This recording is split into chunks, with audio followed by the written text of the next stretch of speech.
PID, chukua kitunguu saumu, vitunguu saumu niseme, vile vizima 4 vitunguu saumu, sio punje, kitunguu saumu chote 4. Alafu vimenye weka pembeni. Chukua karafuu vijiko 6. Chukua tangawizi viganja 3, yani chota na mkono mara 3, tangawizi hiyo nyingi za kutosha.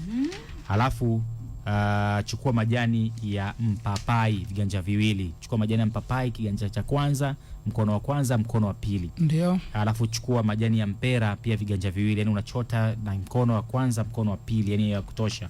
Sawa Ndio. Hivi vyote vioshe vizuri kabisa. Sasa majani haya yaweke kwenye sufuria. Alafu kitunguu saumu, karafuu na tangawizi hivi viponde ponde kabisa. Ikiwezekana visage, kama karafuu upate unga, kama saumu pamoja na tangawizi viponde ponde kabisa. Alafu au visage kabisa. Sawa Kisha ongeza maji. Maji yawe mengi tu kufunika hizi vitu vyako vyote ambavyo umeweka katika sufuria. Maji yawe mengi. Chemsha vizuri chemke. Ikisha chemka unakunywa glasi 1 asubuhi kabla ujala chochote. Yaani ile asubuhi wakati umekunywa glasi 1 au mchanganyiko. Kaa dakika 60 saa nzima ndo ule.